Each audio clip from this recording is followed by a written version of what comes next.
परमात्मा के पाने की विधि। जैसे सूरज के आगे बदरा ऐसे कर्म छयारे, प्रेम की पवन करे चित मंजन जल के तेज नयारे। ओए होए,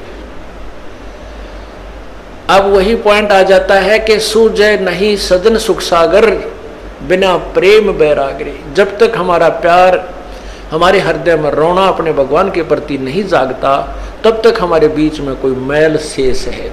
और उस मैल को हटाने के लिए, उस मैल को कम करने के लिए ये सत्संग रूपी, ज्ञान रूपी, पांचों यज्ञ रूपी सुमरण, ये सभी व्यवस्था उस मैल को काटने की ही दे रखी है। ये जितना कटता जाएगा उतना प्रेम, परमात्मा में प्रेम आपका बढ़ता चला जाएगा। जैसे सूरज के आगे बदरा ऐसे कर्म छयारे, प्रेम की पवन करे चित मंजन वो झलके तेज नयारी। है जैसे सूर्य के सामने बादल आ जाते हैं और सूर्य का प्रकाश नजर नहीं आता, ऐसे आत्मा और परमात्मा के बीच में पाप कर्मों के बादल छाए हुए हैं और प्रेम की पवन करे चित मंजन। राम नाम का वो सिमरण जो दे रखा आपको, सतनाम कहते, उसके ऊपर तो आपका चित मन लगा रहे। और प्यार की पवन जैसे हवा चलती है, बादलों को इधर उधर फेंक करके सूर्य का प्रकाश चमकने लग जाता है। प्रेम की पवन करे चित मंजन झलके तेज नयारे। वो परमात्मा आपको दृष्टिगोचर हो जाएगा, आपके जो पाप कट जाएंगे, आपके बीच में जो पाप कर्मों की द्वार, अज्ञान की द्वार है वो हट जाएगी। अज्ञान की द्वार ज्ञान से हटेगी और पाप कर्मों की द्वार जो है वो इस सब भक्ति विधि से हट जाएगी। पुण्यात्मा एक अंधा था और बड़ा भक्त था।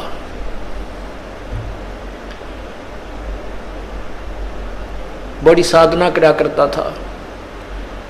एक बार उसको दस्त लग गए, पेचिस लग गए, उसको लूज मोशन हो गए। और लूज मोशन इतने हो गए, उम्र भी उसकी अच्छी हो गई थी, 60-70 के आसपास। इतने लूज मोशन हो गए कि वो समझ गया ना कोई दवाई काम करे। तो उसको पता लग गया कि अब तेरा जाने का टाइम आ गया है, अब नहीं रह पाएगा।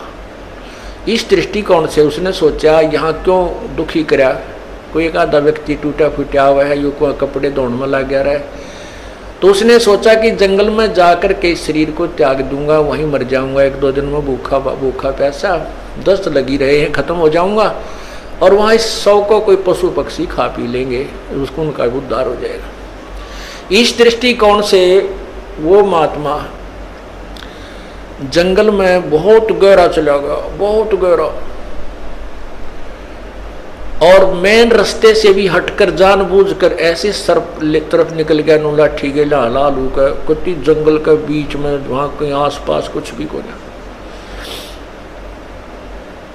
वहां जाकर बैठ गया। अब वो बैठा था, थोड़ी सी देर हुई थी, इतने में एक बालक आया 5-7 साल का, वर्ष का। उसने कोई आधा घंटा होया होगा बैठे ने। वो कहने लगा, बाबा आपको लगता है आप बीमार हो? कहाँ भाई, बीमार हूँ बेटा। आप कहाँ से आ गए? यहाँ बच्चे को बोला, बोला यहाँ हमारा मकान है, यहाँ हमारी आश्रम है, हमारा घर है यहाँ पर थोड़ी सी दूरी पे। और बाबा ले ये खिचड़ी खा ले, आपको दस्त लगे हैं, मेरी माँ ने बना के दी है, रोटी खा, अब खिचड़ी खा लो। वो बोला, ओ बेटा ला, भूख लगी है। अब बाबा उस सूरदास ने वो खाना खा लिया, खिचड़ी खा ली। वो खिचड़ी खाते ना दस्त रहे और पेट भी भर गया। तो उसने शुक्र मनाया, परमात्मा बड़ी दया करी आपने, हे परमात्मा आप यहाँ भी साथ है, देख कितना छोटा आदमी को यहीं पर आपके बच्चों ने मेरी सेवा कर दी।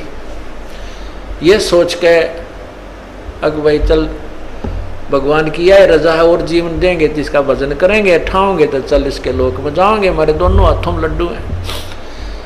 तो इतने में कुछ देर में वहां उस लीला परमात्मा की ये भेड़ बकरियां वाले आ गए और उनकी एक भेड़ बकरी की तरह रल गई। उसने ढूंढते ढूंढते उस घोर जंगल में पहुंच गए।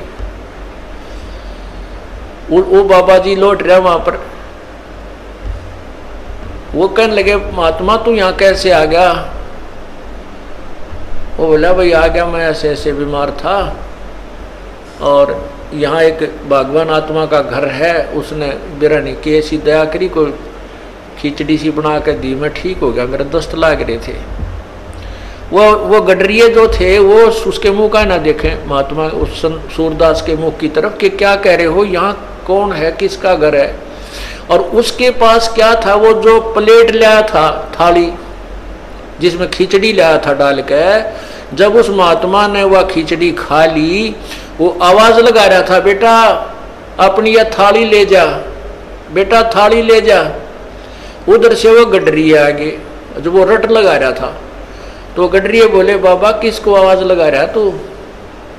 बोला भाई यहाँ कोई एक घर है और उन्होंने ये खिचड़ी बना के भेजी थी, बेटा उनकी थाली, वो बालक था ना ले गया होगा थाली, या थाली को उनको ले जाएंगे अपनी।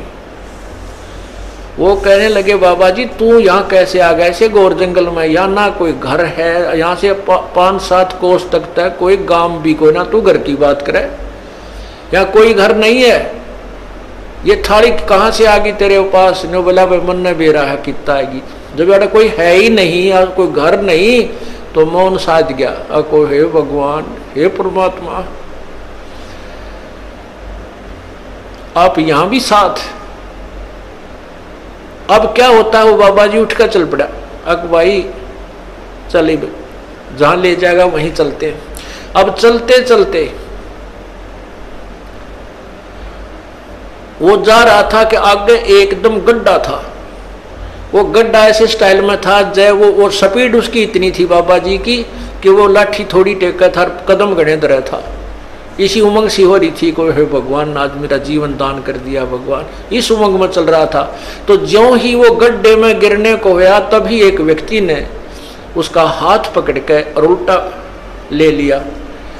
ने बोला बाबा आगे इतना जबरदस्त गड्ढा है, तुम गिर के मर जाता, वापस हो ले, ये रास्ता ठीक नहीं। तो उस संत ने उसके बचाने वाले का पैर पकड़ लिया, नो का नो नीचे एकदम पैरा में गट गया। नो बोला परमात्मा जब तक निकल गए थे मेरे हाथ से, आज नहीं छोड़ू तेरे, जब तुम वो पहचान नहीं सका आपको आज नहीं छोड़ू, मन मत बकावे। नो बोला बाबा क्यों मेरे घर पड़ गया, मैं तो एक राह चलता आदमी हूं और ये तो सूत बैठ गया, तू मर रहा हो, मैं भगवान ने भेज दिया यहाँ तेरे को बचाने के लिए। नो बोला ना, एक बार धोखा खा सका सूरदास, दूसरी बार नहीं। और फिर उसने छुटा लिया वो पैर हाथ। नो बोला छोड़ तू मेरे गले पड़ गया। जब वो कहता है, कहने लगा कोई बात नहीं, तू सारी सृष्टि का मालिक है और मैं बोधा जी तेरा मेरा के मुकाबला है कि मैं तुझे पकड़ सकूं, लेकिन सूरदास के दिल ते निकल जा जब देखूं कि सा बलवान तू। नो बोला हीना जान के कमजोर निर्बल जानो और पैर छुटा गया है, अति बलवान तू है, सर्वशक्तिमान तू, लेकिन सूरदास के दिल ते निकल जा जब जानू कि सा बलवान तू। कहते हैं उसी समय उसके दिव्य भी वो दृष्टि भी खुल गई और भगवान ने सामने दर्शन दिए, जिस भी रूप में वो पूजा कर रहा था। अब देखो पुण्यात्माओं, परमात्मा पूर्ण ब्रह्म कबीर परमेश्वर इस भक्ति काल तक इस जीव को लाने के लिए, भक्ति की आस्था बनाए रखने के लिए सोचल छिद्र करता है। नरसिंह जी का भात किसने भरा था, नरसिंह जी की हुंडी किसने ली थी, ये तो तत्व ज्ञान सुनो जाओगा इस अंधेरे ने। ये पूर्ण परमात्मा जो तीनों लोकों में प्रवेश करके सबका धारण पोषण करता है, यानी सबकी व्यवस्था, सबको जो भी जैसा कर्म करता है उसके फल आधार पर वो परमात्मा आकर के भक्ति लाभ देता है। तो पूर्ण परमात्मा आए और फिर उसको कहा बेटा ये भक्ति कर, ये भगवान है, ऐसा नाम जप, और फिर ये कहा कि मैं तो उसका भेजा हुआ हूं, तू नाम जाप कर, नाम से मोक्ष होगा। तो पुण्यात्माओं कहते हैं जब उसमें प्यार आया, जब फूट फूट कर रोने लगा सूरदास, बुरी तरह तड़फने लगा, जब परमात्मा प्रकट हो गए, उसके नेत्र भी दे दिए और सामने दर्शन भी दिए।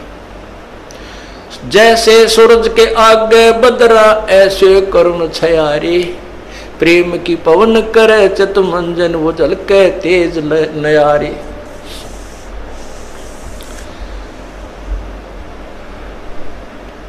कहते हैं बिना प्रेम पावे नहीं चे करोड़ समाधि ला। और इस प्यार को जागृत करने के लिए, इस प्यार को आप परमात्मा के प्रति बढ़ाने के लिए आपका जो ट्रीटमेंट चल रहा है, ये सारा जो उपचार है परमात्मा में प्यार बढ़ाने का। जितना भी प्यार आपका भगवान में बढ़ जाएगा, उसके बाद आपको संसार में उस मालिक के अतिरिक्त कोई नजर नहीं आएगा। और वो मालिक कैसा है, कौन है, उसको नहीं जानते। इसलिए परमात्मा ने यही कहा है कि मम संत मुझे जान मेरा ही स्वरूपम।